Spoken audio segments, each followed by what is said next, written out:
Graça e paz, meus irmãos. Bom dia a todos.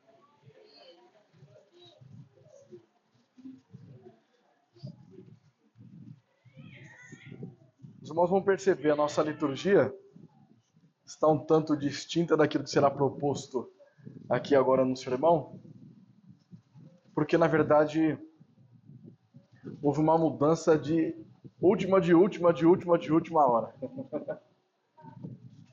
O pastor Leonardo iria ministrar hoje pela manhã, mas ele pegou conjuntivite, ele não vai estar conosco hoje. E aí então eu preparei este sermão para nós. Mas nós vamos continuar na série de Juízes. Estamos quase finalizando a história de Gideão. E hoje nós iniciaremos o último capítulo que trata sobre essa personagem. Então nós estamos na série O Ciclo de Juízes e a Esperança do Rei Perfeito. E o título do nosso sermão: Vitória e Vingança. Lições de um líder imperfeito. Juízes capítulo 8, os versículos 1 ao 21.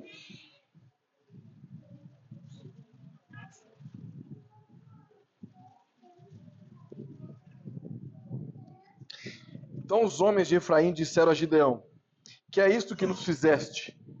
Que não nos chamastes quando fosse pelejar contra os midianitas? E contenderam fortemente com ele. Porém ele lhes disse: Que mais fiz eu agora do que vós? Não são porventura os rabiscos de Efraim melhores do que a vindima de Abiezer?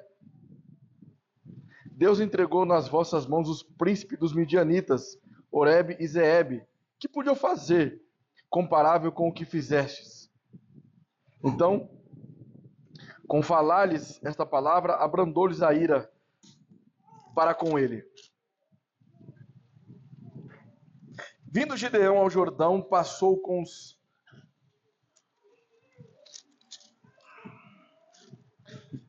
Vindo Gideão ao Jordão, passou com os 300 homens que com ele estavam cansados, mas ainda perseguindo.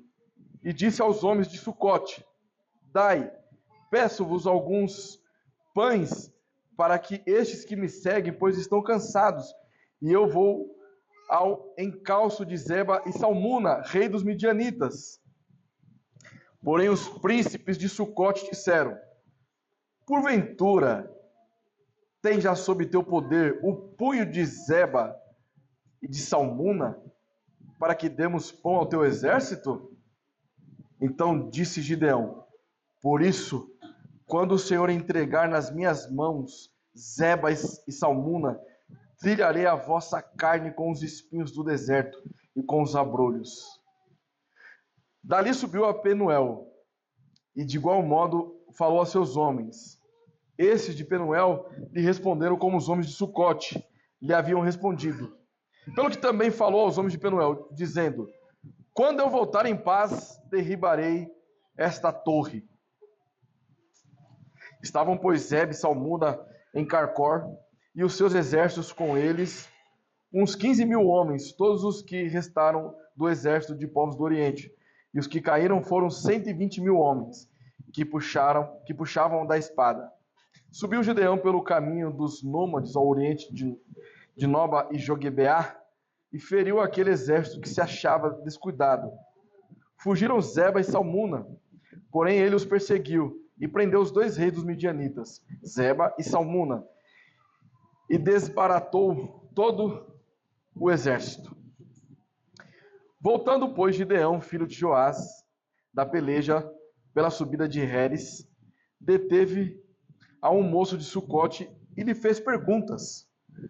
O moço deu por escrito o nome dos príncipes e anciãos de Sucote, 77 homens. Então veio Gideão aos homens de Sucote e disse: Vedes aqui Zeba e Salmuna, a respeito dos quais motejastes de mim, dizendo: Porventura tens tu já sob teu poder o punho de Zeba e Salmuna, para que demos pães aos teus homens cansados?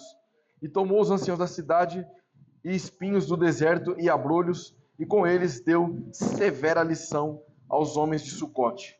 Derribou a torre de Penuel e matou os homens da cidade. Depois disse a Zeba e Salmuna: Que homens eram os que matasses em Tabor? Responderam: Como tu és, assim eram eles. Cada um se assemelhava ao filho de rei. Então disse ele: Eram meus irmãos, filhos de minha mãe. Tão certo como vive o Senhor, se os tivesseis deixado com a vida, eu não vos mataria a vós outros. E disse a Jéter, seu primogênito: Dispõe-te e mata-os. Porém o moço não arrancou de sua espada, porque temia, porquanto ainda era jovem. Então disseram Zeba e Salmuna: Levanta-te e arremete contra nós, porque qual homem tal a sua valentia? Dispôs-se, pois, Gideão e matou a Zeba e Salmuna, e tomou ornamentos em forma de meia-lua que estavam no pescoço dos seus camelos. Senhor nosso Deus e amado Pai, nós te damos graças, porque a tua misericórdia é boa e dura para sempre, e não há outro, Senhor, além de ti. O Senhor é fidedigno em tudo aquilo que diz, em tudo aquilo que decreta. E nós somos agraciados, porque o Senhor é Deus. Fale em nossos corações. Pelos méritos de Cristo Jesus é que nós oramos. Amém.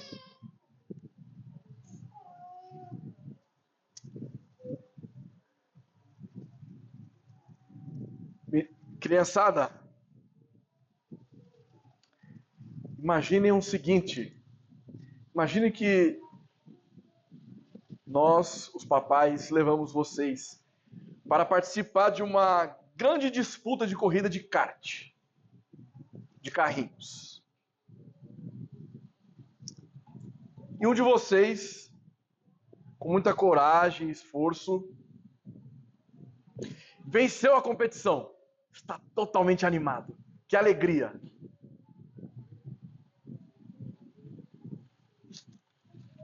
Mas, depois da corrida, alguns amiguinhos ficaram bravos, porque não suportam perder. E começaram a discutir, porque achavam que não havia sido tratados de forma justa. Eu quero os meus direitos. Então, algum dos amiguinhos, sentindo-se desafiado, resolveu conversar com os colegas para tentar explicar e resolver o problema.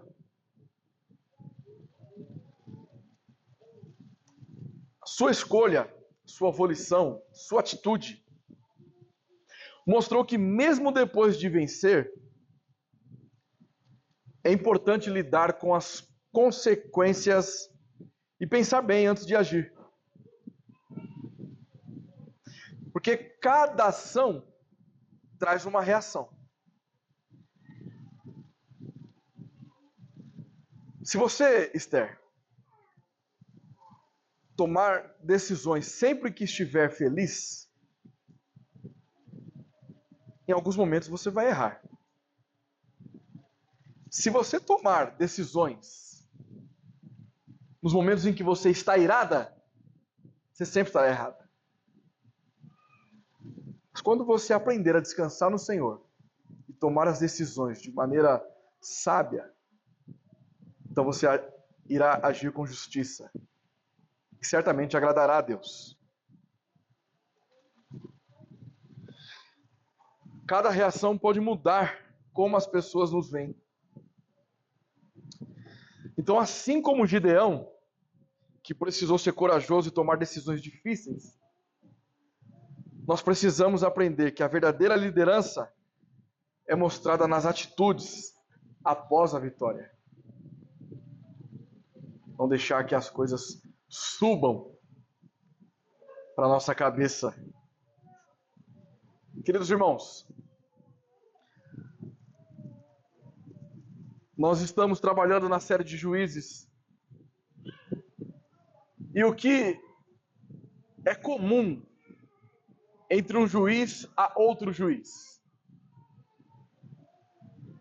Enquanto o juiz está libertando o povo, há uma relativa paz. Houve paz em Israel durante 40 anos. Houve paz em Israel em 20 e tantos anos. Isso se repete em algumas vezes. Todas as vezes em que Deus resgatava o seu povo da opressão dos ídolos e dos inimigos de Israel. Entretanto, aqui na história de Gideão, há um detalhe adicional a este ciclo.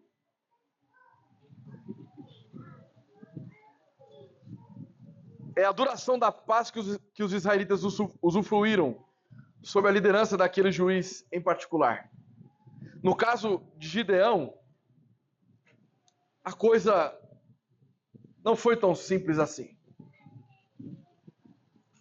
Porque pela primeira vez nós encontramos aqui certa tensão em Israel com um líder em vigência. Israel começa agora a questionar a atitude do líder. E mais, o líder que se levantou para proteger Israel, agora ele vai contra o seu próprio povo.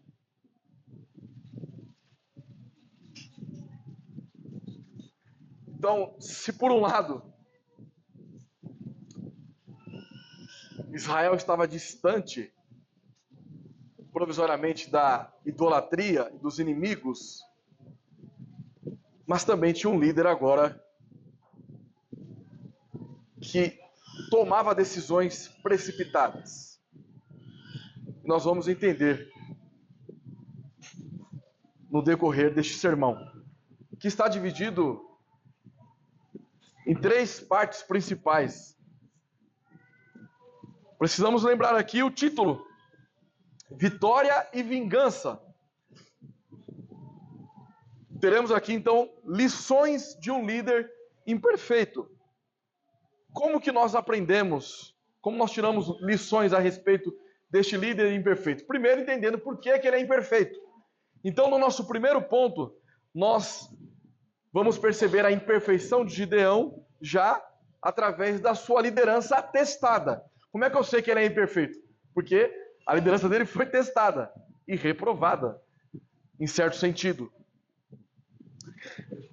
Logo depois, no nosso segundo ponto, depois de nós entendermos a liderança testada de Gideão, nós vamos perceber que ele teve uma reação. Portanto, o segundo ponto é a reação de Gideão, certo? E por fim, nós teremos um terceiro ponto,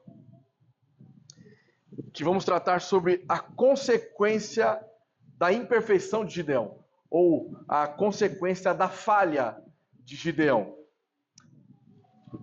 A nossa afirmação teológica: Deus usa líderes imperfeitos, mas as falhas deles revelam a necessidade de confiança na soberania divina.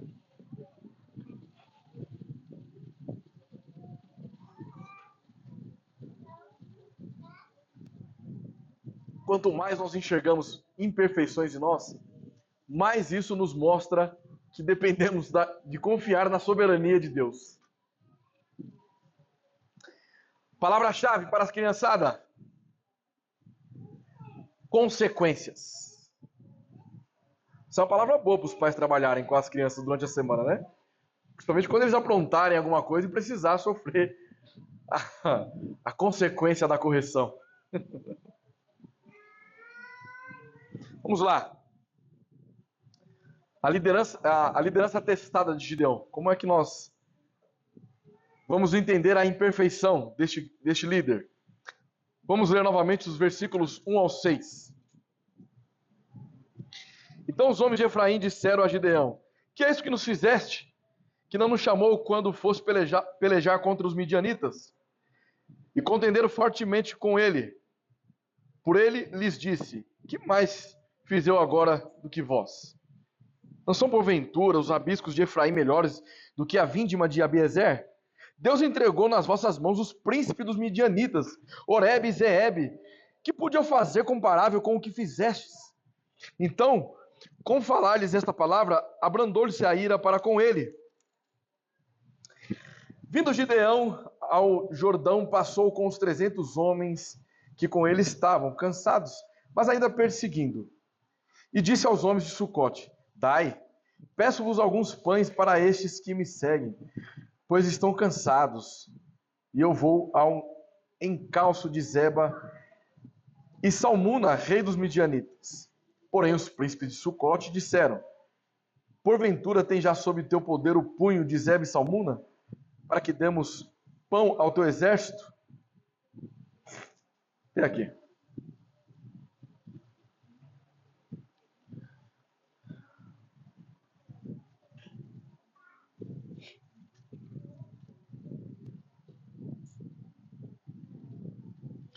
Então, queridos,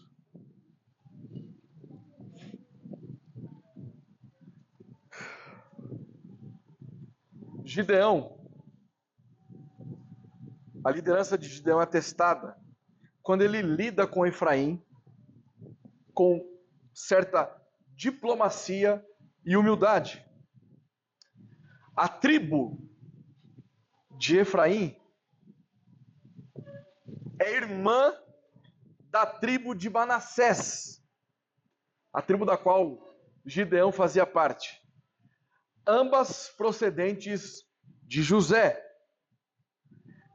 Ela era a mais rica e poderosa tribo do norte, ficando atrás apenas da tribo de Judá. Certo? Já os irmãos vão entender por que eu estou trazendo esses detalhes preciosos. Então eles ficavam num território que ficava nos planaltos centrais de onde Israel estava localizado, sendo uma das poucas áreas em que a conquista foi completa, por causa da centralidade onde eles estavam, né?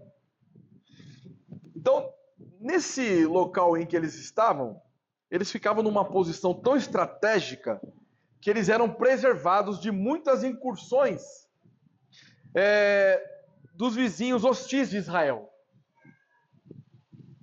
Então, quando os vizinhos hostis eles vinham para Israel, a tribo de Efraim é uma das últimas que eles teriam contato, por causa da posição estratégica. E além disso, os dois santuários mais importantes no período de Juízes, lá em Betel e Siló, estavam dentro de suas divisas. Então note, nós estamos tratando aqui de uma tribo de extrema influência, de extrema importância.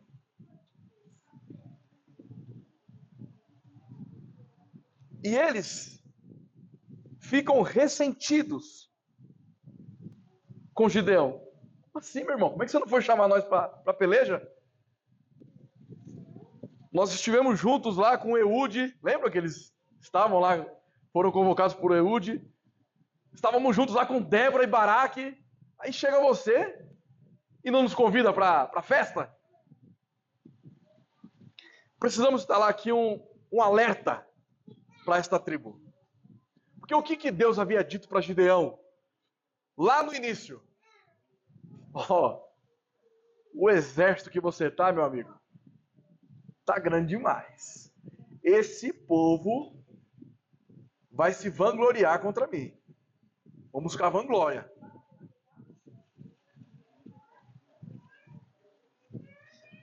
Imagine se Gideão chamasse a tribo de Efraim e depois mandasse embora eles.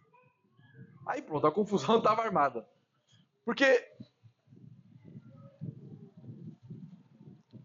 a tribo de Gideão, embora seja irmã de sangue ali, pelo fato de ambos serem descendentes de José, era inferior à tribo de Efraim.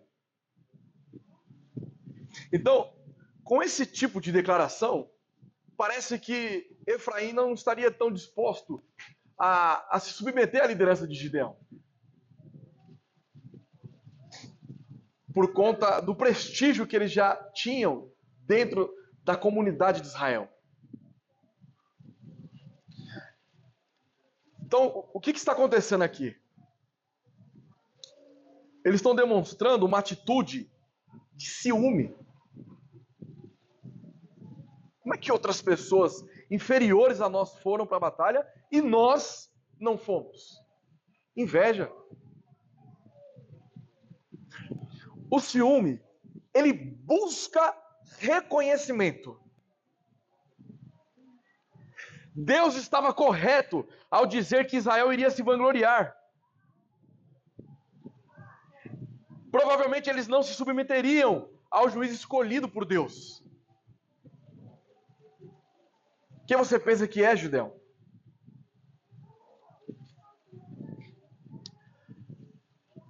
Mas a resposta de Gideão é simplesmente maravilhosa. Porque ele diz o seguinte: que mais fiz eu agora do que vós? Não são porventura os rabiscos de Efraim melhores do que a vindima de Abiezer? Deus entregou nas vossas mãos os príncipes dos midianitas, Oreb e Zeeb, que podiam fazer comparável com o que fizestes. A humildade produz reconciliação. Nós temos duas possibilidades aqui em relação à humildade de Gideão. Então, para alguns comentaristas bíblicos, aqui Gideão estava tendo apenas um ato de diplomacia. Ou seja, ele estava mantendo ali um certo controle diante da situação, não procurando guerra com uma tribo que era superior a ele. Então, ao invés de ele dar um cala-boca na tribo de Efraim, ele começa a elogiar a tribo. Começa a mostrar as virtudes que ela obteve em outras incursões militares de Israel. Outros comentaristas entendem que, de fato, aqui é uma humildade mesmo de Gideão, demonstrando ali o porquê ele é este líder que Deus levantou. Agora, independente se isso foi apenas um ato de diplomacia e não uma humildade característica de Gideão, isso demonstrou a força do autocontrole que ele teve naquele momento. Ele poderia piorar a situação, buscando um conflito com a tribo de Efraim. Mas ele traz à memória de Efraim aquilo que Deus já havia feito. É como diz a própria palavra: trazei à memória aquilo que nos traz esperança. O elogio abranda a ira. Gideão provou que ele podia controlar não apenas um exército, mas também o seu temperamento e a sua língua. Nossa maior dificuldade nos dias de hoje. Não é verdade? Mas nem todos respondem com a mesma atitude. Em contraste com o que aconteceu aqui com Efraim, eles iniciaram com uma crítica à liderança de Gideão. E Gideão sabiamente contornou a situação a seu favor. Não, pera lá, vocês são melhores que eu, pô. Eu só estou aqui por um detalhe técnico. A escolha divina. Mas vocês estão em outro patamar. Sou eu perto de vocês. Por que alguns comentaristas entendem que aqui, na verdade, foi um ato de diplomacia e não de uma sincera humildade? Por conta daquilo que vai ocorrer a partir de agora. Sucote e Penuel negam a ajuda de Gideão e seus soldados famintos por medo dos midianitas. Quando eles dizem para Gideão, olha, por acaso já está sob seu punho os reis midianitas? O que eles estão querendo dizer? Você acha que nós vamos dar pães, cuidar de vocês, sem que vocês antes tenham vencido por completo o exército midianita, colocando a nossa cidade em risco, porque se vocês não vencerem eles, depois eles vêm aqui e nos matam porque nós ajudamos vocês. Percebeu a linha de raciocínio? O que está acontecendo aqui? Eles estão demonstrando uma falta de fé e priorizando segurança ao invés de apoiar o exército de Deus. Gideão recebe aquilo como uma afronta a Deus, porque ele estava ali por uma incursão militar vinda de uma orientação divina. Ele não podia caminhar com um exército faminto, fraco, diante de uma incursão tamanha a qual eles foram. Lembre-se, eles foram com 300 homens, diante de um exército enorme. Mas agora, eles estão ali, perseguindo ainda os reis midianitas e os soldados que restaram. E aquele povo está negando alimento para o exército de Deus.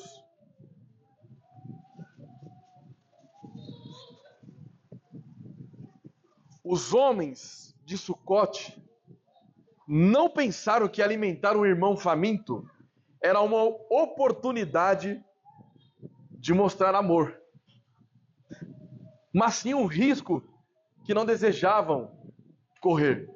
Ao invés de demonstrar amor, eles se preocuparam com eles mesmos. O que nós podemos tirar dessa primeira parte? Nossa primeira lição. Lá em Gálatas, vai demonstrar o fruto do Espírito. Dentre o fruto do Espírito, um deles é domínio próprio. Há uma necessidade de nós controlarmos o nosso temperamento, em especial a nossa língua. Porque, primeiro, quando Gideão ele está conversando com a tribo de Efraim, eles começam a questionar a liderança dele, começam a fazer uma crítica à sua liderança, de quem ele deveria levar ou não. Gideão, como eu havia dito, ele poderia simplesmente silenciar a tribo de Efraim. Você não é Deus. Deus que me levantou.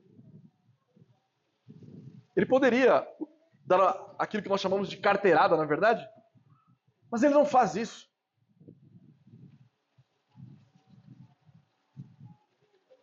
Ele começa a trazer as virtudes de quem o está acusando. E há algo bem peculiar aqui, porque são duas tribos irmãs de sangue, como eu havia dito, ambas filhos de José. Há uma proximidade.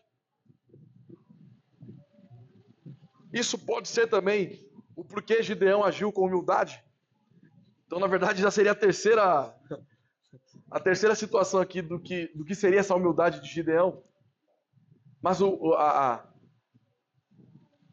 maior importância aqui é a atitude que ele teve. Não importa quais foram as motivações. Se foi uma falsa humildade, se foi uma diplomacia, se foi uma humildade por conta de quem aquelas pessoas representavam para ele, por causa da aproximação que eles tinham. O fato é que ele manteve o autocontrole e não criou um problema maior. E nós somos especialistas em fazer o contrário. Agimos muitas vezes na força da ira, na força da carne, soltando palavras torpes. Muitas vezes, quando o nosso cônjuge tem uma atitude que nós não concordamos, e ali feriu o que? O nosso ego. Então nós agimos de uma maneira grosseira, mostrando a nossa superioridade. Já que você deu essa porrada, eu vou dar uma porrada mais forte agora. E aí começa aquele jogo de farpas. Essas coisas acontecem por causa da aproximação que você tem com quem está do seu lado. Uma crítica de alguém que não te conhece, você tolera tranquilamente. Você consegue passar muitas vezes por cima. Mas quando é alguma pessoa que está do seu lado, uma pessoa próxima a você, aquilo ali inflama o nosso ego. Porque está vindo de alguém que tem um nível de importância em nossas vidas. Percebe?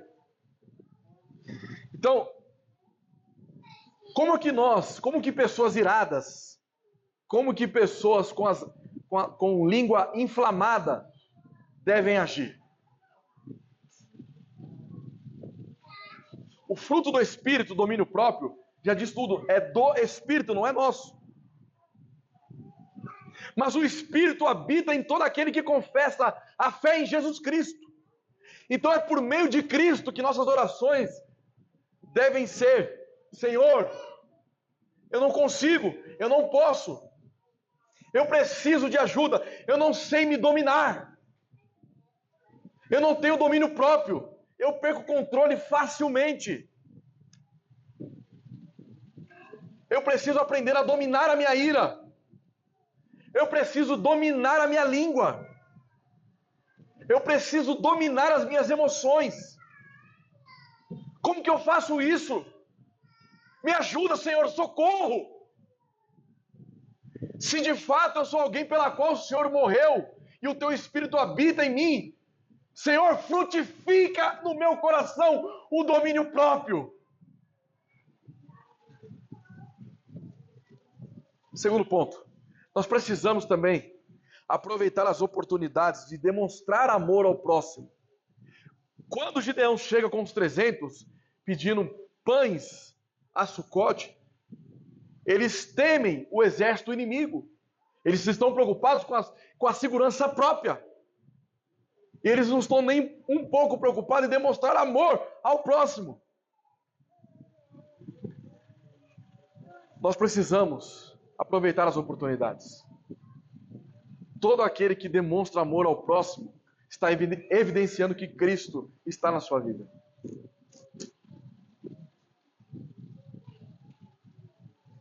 E quem é meu próximo? É todo aquele que não é você.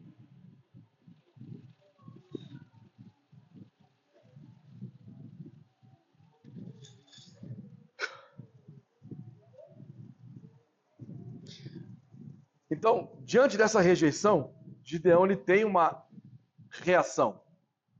E agora nós vamos perceber o segundo ponto do nosso sermão, a reação de Gideão. Vamos lá. Dos versículos 7 ao 17.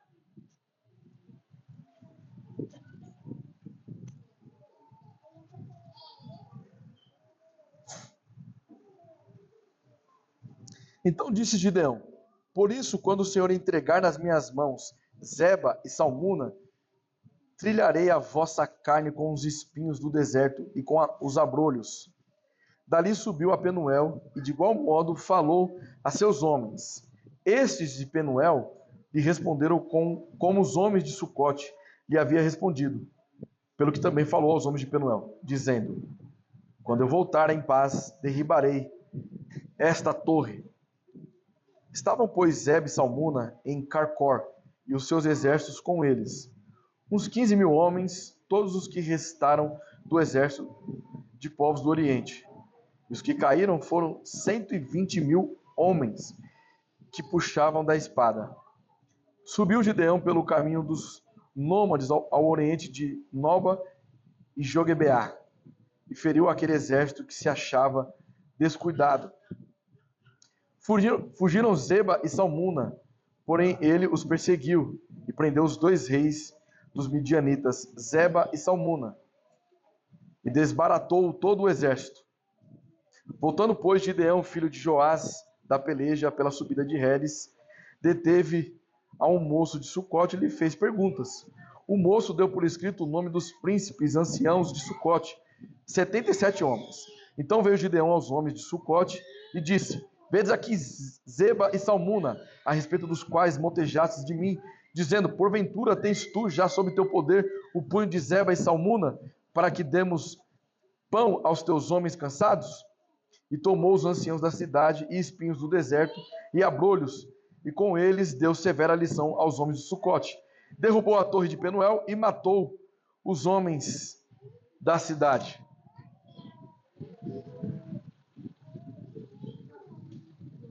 Veja.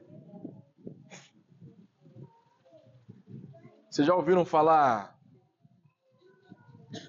do hino da vingança?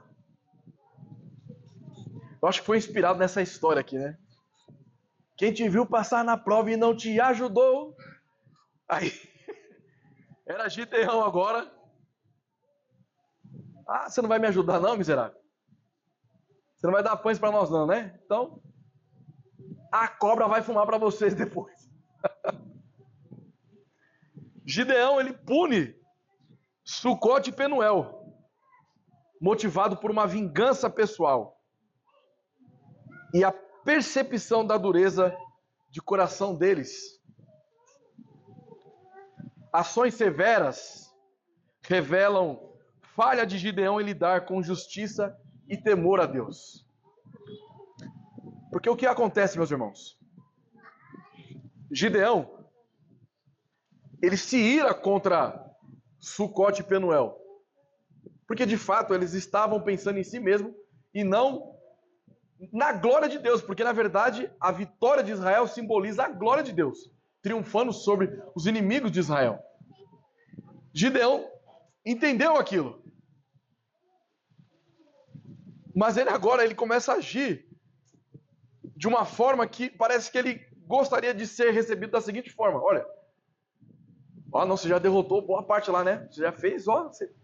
joia o que você fez até aqui. Então nós vamos dar pães para vocês sim.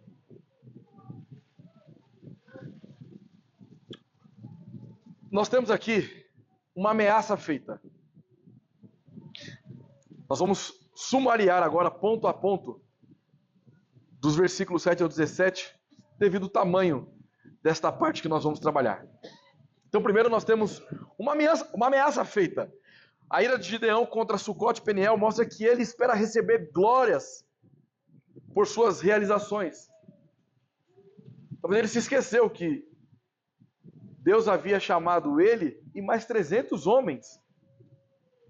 Que ele não tinha que esperar vanglória de ninguém. Precisava receber glória de ninguém. Não é porque ele havia derrotado já boa parte do exército midianita que ele deveria ser reconhecido por aquilo. Que na verdade estava triunfando era Deus. E se Deus levou ele para a batalha, ele deveria descansar na providência divina. Ele se ira de uma maneira correta contra Sucote e Penuel, mas a atitude dele contra o próprio povo, porque na verdade, o que acontece? Sucote e Penuel, eles ficavam ao leste do Rio Jordão, mais ou menos onde ficava a tribo de Dan. Era povo de Israel. Ele precisa lembrar que o anjo do Senhor falou diretamente com ele. Ele sabia, ele tinha certeza de que ele iria vencer os midianitas. E ele influenciou também os 300. Mas outra parte de Israel, ou seja, a maior parte de Israel, estava incrédula a essa batalha. Primeiro o próprio Efraim dizendo: pô, por que você não chamou nós, pô? Estávamos aí, lado a lado, aí agora você deixou nós aqui abandonar? E agora nós estamos vendo aqui Sucote e Penuel. também não acreditando naquilo que viria. Então, Gideão, ao ameaçar o seu próprio povo, já está cometendo aqui um ato falho. Nós vamos entender isso aqui por conta do nome da nossa série, O Ciclo de Juízes e a Esperança do Rei Perfeito. Todos os nossos sermões estão conectados a este título da nossa série. Por isso que é o nome da série. Então, ele sai de lá, vai para Penuel, novamente ele tem um pedido negado.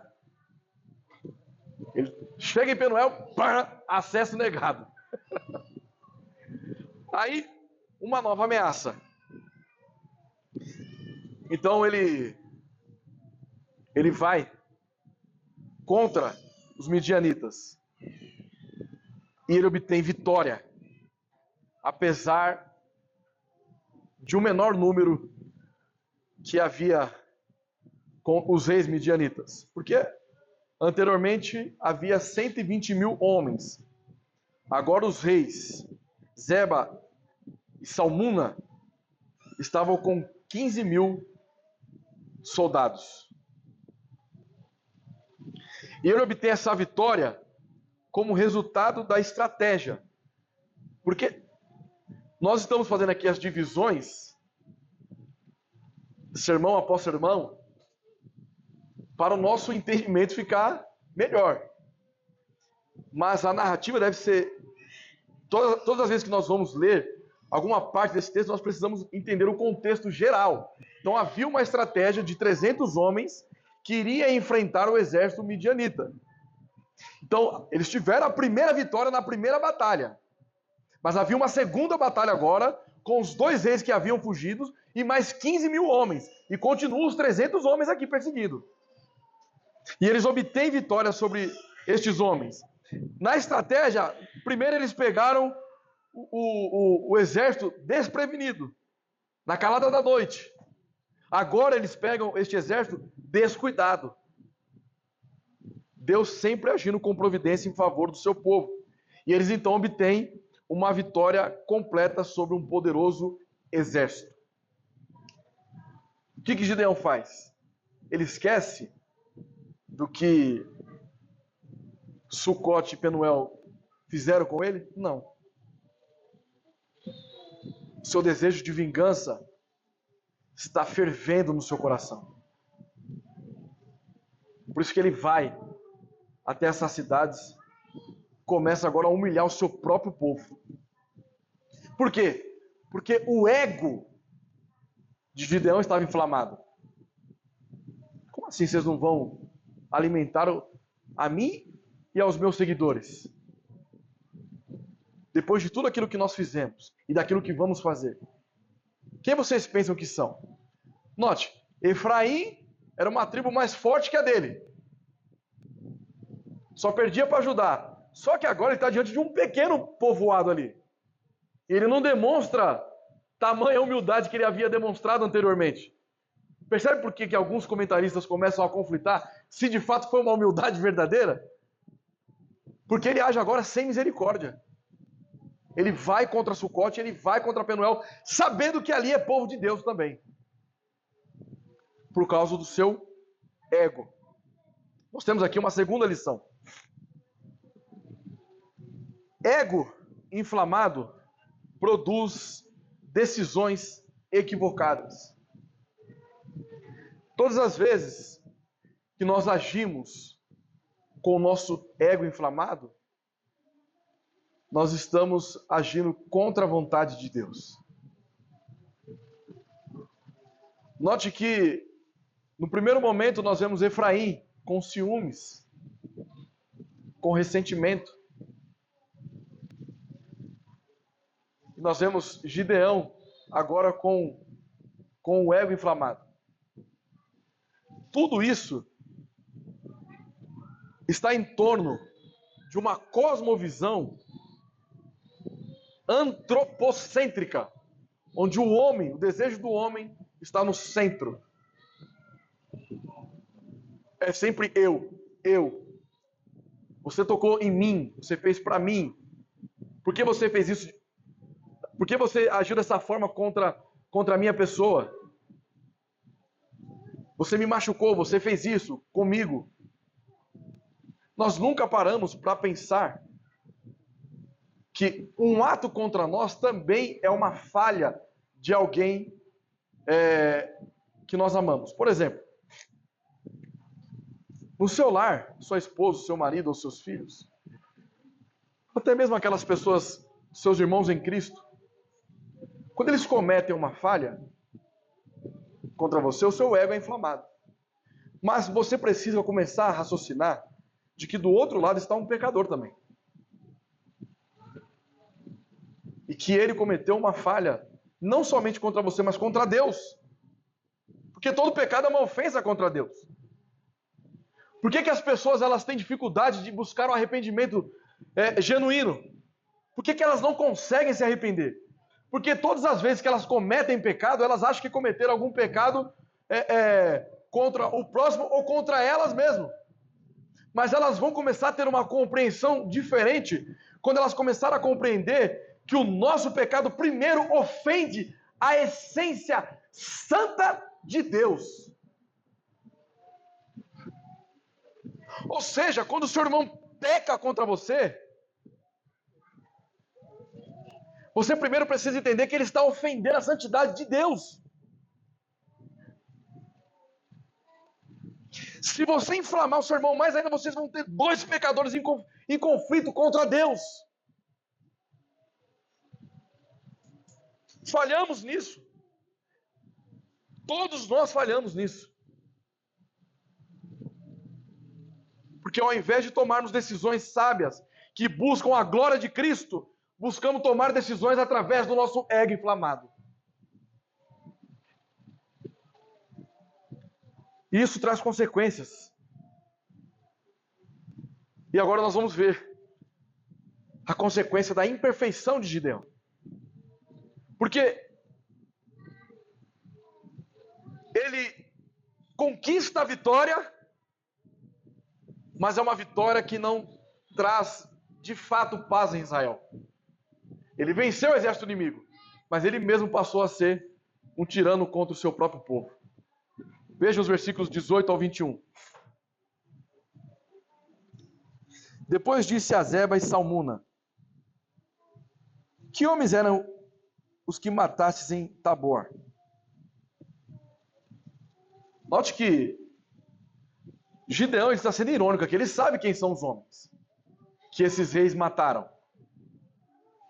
Responderam. Aí eles agem também com soberba aqui. Era como você, assim, ó. Insignificante. Como tu és, assim eram eles. Cada um se assemelhava a filho de rei.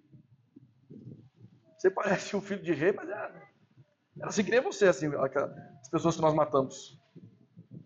Então disse ele: eram meus irmãos, filhos de minha mãe. Tão certo como vive o Senhor, se os tivesseis deixado com vida, olha só, eu não vos mataria a vós outros. Aqui já mudou completamente o cenário. Ele já não estava mais procurando a glória de Deus, mas era o seu próprio interesse. Você matou os meus irmãos. Se eles estivessem vivos, vocês não iriam morrer. Como assim? Eram os inimigos de Deus que estavam ali diante dele. Ele está dizendo que se não tivesse matado os irmãos dele, é só os irmãos dele. A razão dessa guerra toda é pelos irmãos dele. E disse a Jeter, seu primogênito: dispõe-te, mata-os. Porém o moço não arrancou da sua espada, porque temia, porquanto ainda era jovem. Então disseram Zeba e Salmuna: levanta-te e arremete contra nós, porque o qual homem tal a sua valentia? Dispôs-se, pois, Gideão e matou a Zeba e Salmuna, e tomou os ornamentos em forma de meia-lua que estavam no pescoço dos seus camelos. Toda liderança imperfeita tem consequências, as quais são os resultados daquilo que Gideão havia cometido. Gideão, ele permanece em sua batalha pessoal. Primeiro ele se vinga do seu próprio povo, porque não o alimentou. E agora, para derrotar o exército inimigo, ele coloca como premissa, como base, a morte dos seus irmãos. Eu acabei de dizer. O que Gideão deveria ter em mente? Vocês vão morrer não é porque vocês mataram meus irmãos.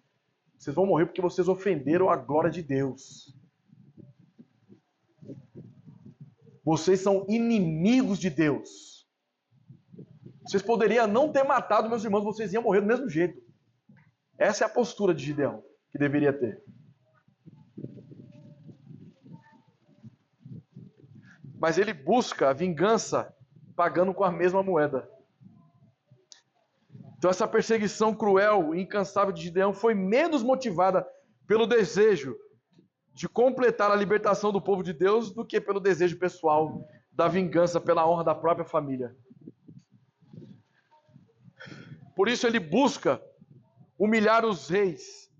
Quando ele pede ao seu primogênito para matar os reis midianitas, o que ele está dizendo ali? Olha, agora por a mão de uma criança. Porque quando fala aqui mais jovem, é um eufemismo. Era uma criança mesmo que estava ali com Gideão. Vocês vão morrer agora sob a mão de uma criança, para você ver como vocês são fracos. Era isso que Gideão estava disposto. Por causa do seu ego inflamado. Então, Gideão, Sucote e Penuel nos mostram que a falta de fé e o orgulho trazem consequências. Nós venhamos aprendermos a confiar em Deus e buscar humildade verdadeira. O que nós aprendemos com esses últimos pontos aqui? Qual a nossa terceira lição? Antes de irmos para as considerações finais. Já dizia um certo filósofo: a vingança nunca é plena, mata a alma e envenena.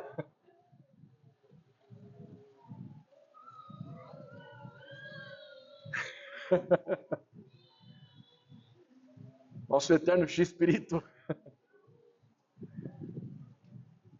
Gideão, tomado pela vingança,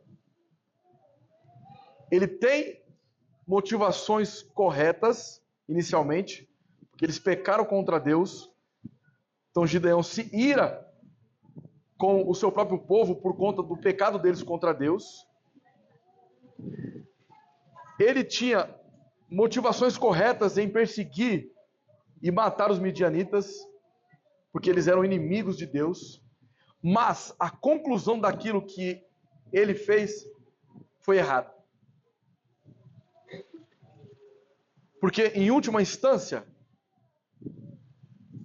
Gideão demonstrou que a sua perseguição contra o exército midianita tinha causas pessoais ali. A morte dos seus irmãos. E seu ego estava inflamado. E nós precisamos levar em consideração, meus irmãos, como aplicar isso em nosso dia a dia. Suponhamos que alguém peque contra você. Essa pessoa te caluniou, ela falou mal de você pelas costas, ou falou aquilo que você não gostaria que ela tivesse comentado. E aí, o que acontece? Você fica com o seu ego inflamado. Então, quando essa pessoa comete um pecado, ao invés de você chamar essa pessoa ao arrependimento, você procura denunciá-la, talvez ao presbitério da igreja. Mas, note, isso de todo não seria pecaminoso, não é verdade? Porque se é um membro da igreja, essa pessoa precisa, se ela está pecando contra a igreja, ela precisa se arrepender, não é verdade? Mas, quando a sua motivação é por pura vingança, você já não está fazendo isso para a glória de Cristo. Você simplesmente está fazendo isso porque você está pagando com o mesmo veneno que aquela pessoa fez com você. Já que você me denunciou, já que você falou assim de mim, agora eu vou falar de você também. Isso não é piedoso. Isso não demonstra amor ao próximo.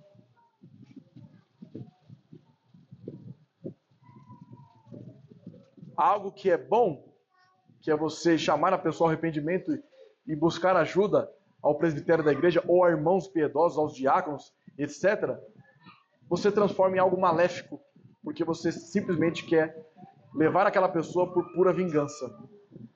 Tá vendo? Você também não é tão piedoso assim. Você não é tão santo assim. Você também peca. Percebe a diferença?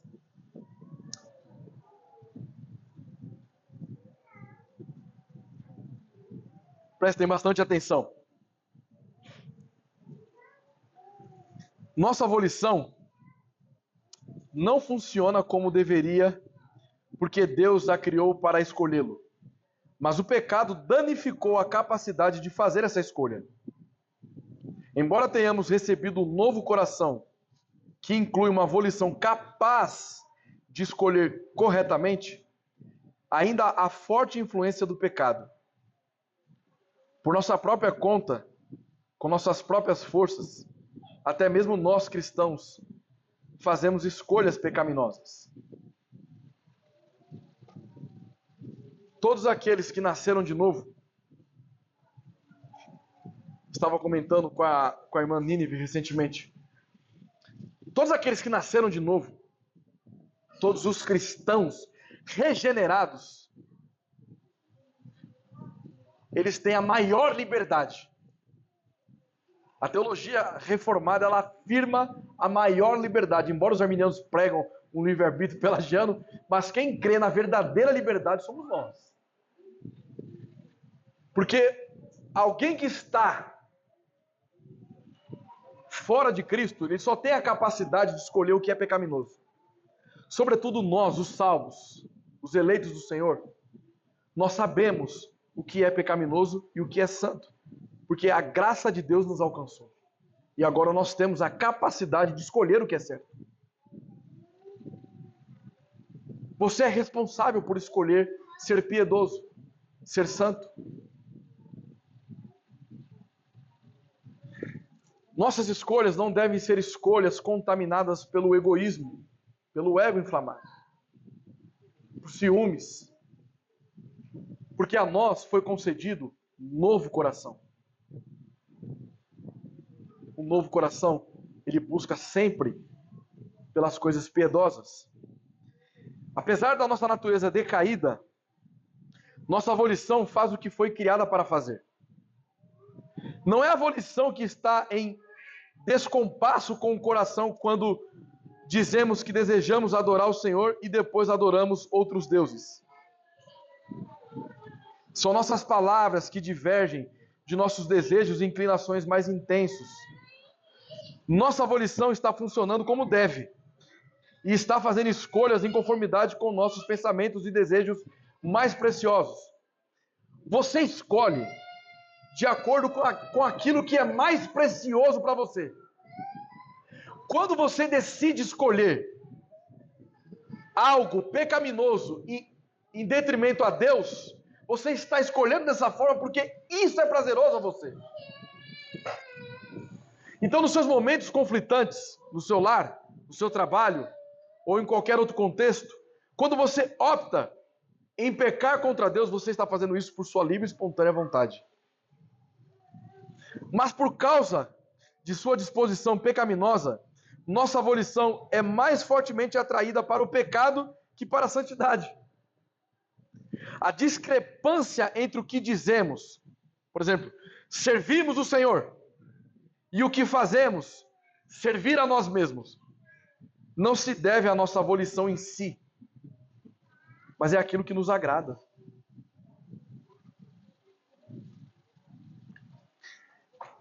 Ela está operando como foi criada para operar.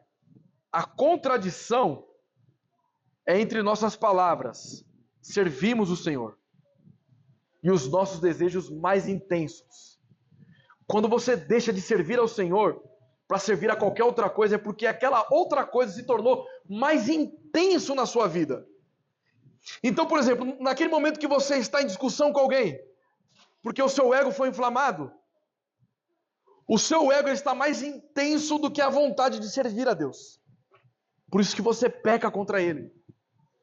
Por isso que o seu ego se tornou um ídolo para você. Nossa volição segue os pensamentos errôneos e os desejos pecaminosos nos quais nos deleitamos.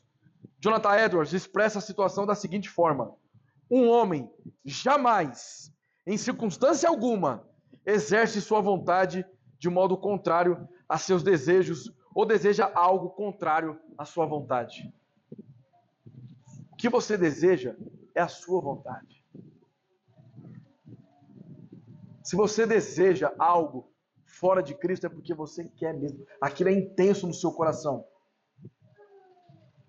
Quando você deseja colocar para fora toda a sua ira, todo o seu ciúmes, o seu orgulho, a sua avareza, é porque aquilo está dominando o seu coração. E você não percebeu. Você acha que aquilo ali é normal, você começa a normalizar as coisas. Não é assim mesmo, eu sou assim, eu nasci dessa forma. O pecado está vencendo você. É necessário que você busque pelo arrependimento. Porque o pecado, ao invés de ele causar nojo em você, repulso em você, ele se torna o seu melhor amigo. É assim que eu sou. Eu sou dessa forma. Eu não consigo sair disso porque é assim que eu sou. Isso é de família, eu puxei minha mãe, eu puxei meu pai. Olha só. Tornou-se natural na sua vida. Se você se perguntar por que escolhe adorar outros deuses, em vez de dedicar-se de todo o coração ao Senhor, que você ama, analise os pensamentos e desejos que cativam seu coração. Comece a pensar o que está cativando seu coração. Neles você encontrará a resposta para todo pecado e fracasso em sua vida. Queridos, um alerta. Não caia no engano de imaginar que você precisa de mais força de vontade. Não é força de vontade que você precisa. Eu vou deixar de ser irada. Vou ter mais força de vontade. Vou deixar de ser egoísta. Você não precisa de mais força de vontade. Nem de autodisciplina. Antes, precisamos desenvolver pensamentos e desejos piedosos. Isso só é possível quando nós imploramos aos pés da cruz: Senhor, salva-me de mim mesmo.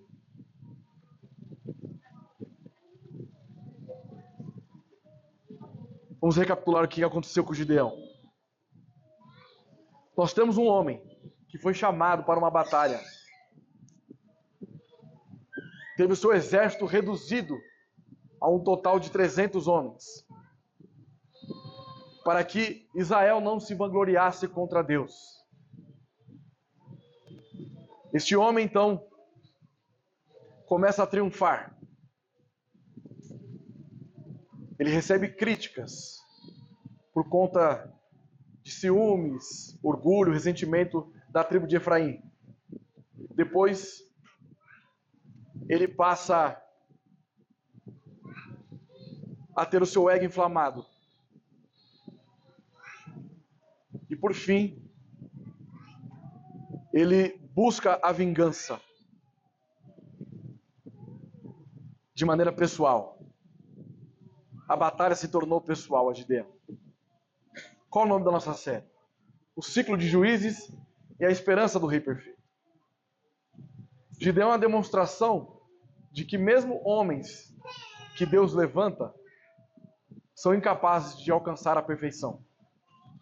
Ele é imperfeito, mesmo que ele foi levantado por Deus. Isso de cara já quebra todo o nosso orgulho. Você não é perfeito. Você não é melhor que o seu próximo.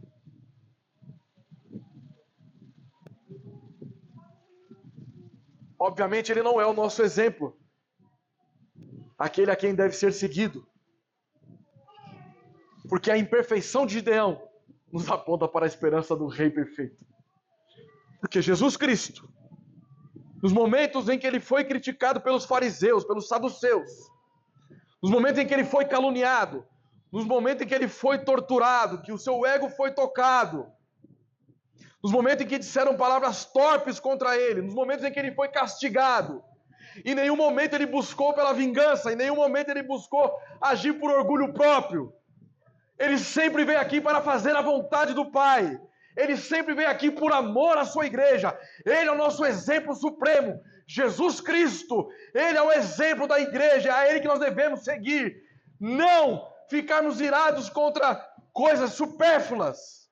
A nossa ira tem que estar direcionada a atos pecaminosos.